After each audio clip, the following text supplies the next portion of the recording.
Imaginez-vous être un dinosaure il y a 66 millions d'années. Vous vous réveillez, vous levez la tête et vous voyez un point lumineux. Ce point lumineux ne vous inquiète pas pour l'instant, car au fil des jours, il grossit, jusqu'à être énorme, et un jour, il percute la Terre. Qu'est-ce qui s'est passé? Qu'est-ce qui s'est passé ce jour, il y a 66 millions d'années? Cet astéroïde percuta la Terre, dans le plus grand des malheurs, causa l'extinction des 3/4 des espèces vivantes sur la Terre. Mais comment se fait-il qu'un seul et unique astéroïde a réussi à faire la dernière extinction de masse que la Terre ait connue? Comment a-t-elle détruit les 3/4 des espèces vivantes sur la Terre? Comment a-t-elle transformé la Terre à jamais? Je vous emmène dans l'histoire profonde de la dernière extinction de masse et l'extinction des dinosaures. Les dinosaures régnaient depuis plus de 100 millions d'années sur la Terre, ce qui est énorme pour une espèce. Les dinosaures étaient des gros reptiles, et on connaît tous un dinosaure qui s'appelle le Tyrannosaurus Rex ou T-Rex. C'est un carnivore et un chasseur. Et c'est un chasseur. C'est un chasseur hors pair, né pour ça. Mais il est disparu il y a 66 millions d'années. Le Triceratops, un herbivore connu avec une crête qui pouvait le protéger et des cornes qui pouvaient tuer un T-Rex, disparu il y a 66 millions d'années. Mais qu'est-ce qui s'est passé? Il y a 66 millions d'années, un astéroïde de 10 km de diamètre percute la Terre. Il percuta la Terre avec le pire angle possible. Dès qu'il rentra en contact avec le sol, l'explosion est telle que l'onde de choc fait plusieurs fois le tour de la Terre. La lumière de l'explosion est vue jusqu'en Europe. Mais ça, c'est juste une croix, c'est juste des croyances, car on ne saura jamais ce qui s'est passé, parce que c'était il y a 66 milliards d'années. Il y a 66 millions d'années, cet astéroïde de 10 km percuta le Mexique. Mais il percuta le pire endroit possible aussi. Il percuta une réserve de soufre, ce qui fait engendrer encore plus de catastrophes. Quand cet astéroïde toucha la Terre, il explosa en milliers de morceaux. Mais à la place que ces morceaux soient expulsés dans l'espace, ils retombent en une pluie de feu et de sang.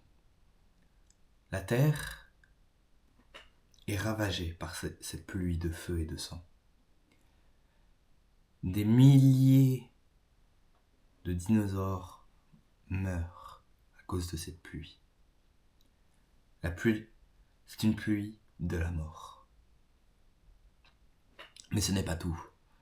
L'explosion est tellement puissante qu'elle engendra des tsunamis. Des tsunamis de 1 km de haut. 1 km de haut, c'est plus haut que le Burj Khalifa à Dubaï.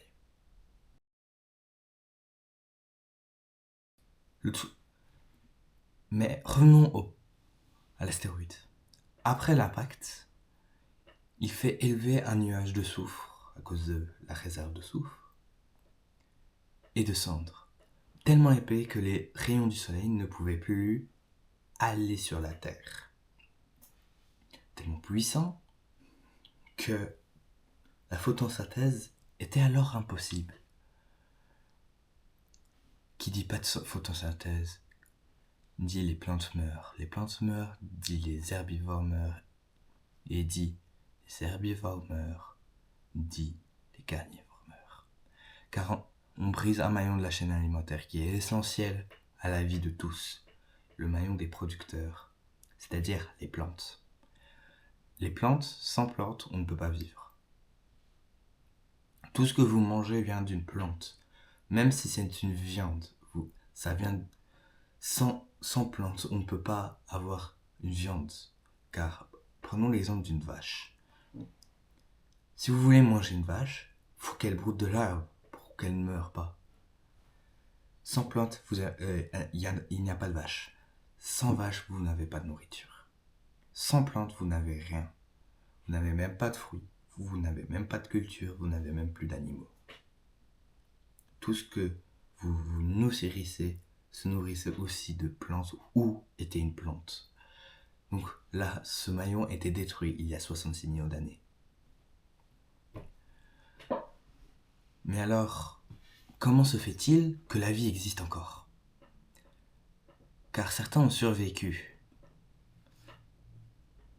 Car on a retrouvé des restes fossilisés de dinosaures en Nouvelle-Zélande, c'est-à-dire l'endroit le plus loin de la catastrophe, qui avaient encore survécu une bonne dizaine de millions d'années avant de disparaître. Mais alors les mammifères et les oiseaux déjà ce sont successeurs des dinosaures. Les dinosaures survivants ont évolué en oiseaux. Les mammifères, nous, par exemple la vache, nous, on vient d'un rongeur. Et oui, le rat, on déteste le tous, était là pendant la catastrophe et a réussi à survivre grâce au reste des dinosaures ou bien les plantes qui restaient. Après quelques années, le nuage de poussière s'envola et la vie reprit ses couleurs, de sa joie et de sa bonne humeur. L'apogée des oiseaux et des mammifères est là. Puis, dans 63 millions d'années, un singe commence à marcher sur deux pattes. Abonne-toi.